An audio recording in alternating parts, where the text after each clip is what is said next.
Mistover is Krafton's first entry on Switch. This is a tactical turn-based RPG with roguelike dungeons that mixes in a bit of Etrian Odyssey with its grid-based dungeon exploration and the grueling combat and feel of Darkest Dungeon, all packed neatly with a cutesy anime look on top.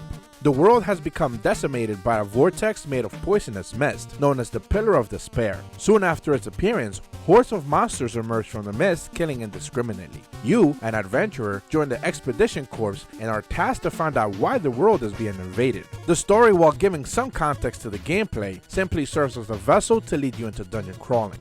You start out in town where you have the basic options like buying items, recruiting, training your new recruits, the option to pick in main or side quests, set formations, and the works. All your preparations will be done in town before you depart into a dungeon. While in a dungeon, the Etrian style exploration kicks in. You have a stamina bar that depletes constantly as you walk, and if you run out of that, your characters will begin to lose health. If that runs out, it's game over. You also have a luminosity to consider. This dictates how far you can see, and if that reaches 0, you're bound to get attacked by monsters more often in battle and fail. Depending on the dungeon that you're traversing, get ready to find plenty of things blocking your path, as you find keys and chests scattered about for some quick rewards. But you'll also find flowers that will illuminate a certain amount of squares in the grid, and plenty of things to break that could give you some food to keep your stamina up.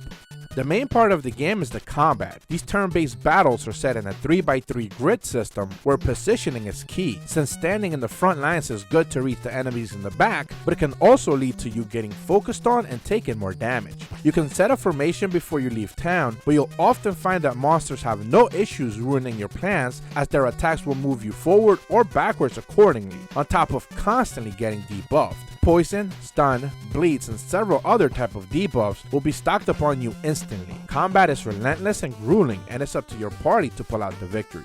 You have 8 classes to choose from, ranging from the typical tank to damage dealers to supporters. Each character has 5 abilities to start out with, the default attack that costs no mana or energy, and then 4 abilities that do. As you level them up, you can unlock assist combos that will let 2 characters attack together for massive debuffs on the enemies, basic damage, or buffs on your party. You can power up your abilities and even unlock newer ones back in town via training. If any of your characters die in combat, they're not coming back. Permadeath is active. Throughout all of this, you have an equipment management option to raise your stats a bit more to help you out in battle. And you can also bring back what would normally be trashable items into town to help you upgrade your current gear, which is a nice option.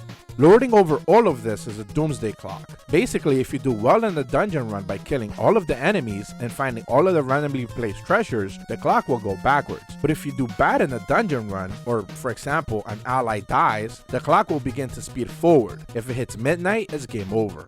This leads to the drawbacks on the game, starting out with the Doomsday Clock, which sets nothing but another burden to shoulder and something of an arbitrary deadline. When exploring a dungeon, you'll often get into battles with the same set of enemies you just killed, making combat feel repetitive almost instantly. Enemy variety is also an issue, and the lack of any speed up options during combat, which has become a standard in these type of games, is a grueling oversight. Almost all of the time you go into a dungeon is because a side quest asked you to, and it feels like you're spending 20 minutes doing a dungeon run just for one silly thing.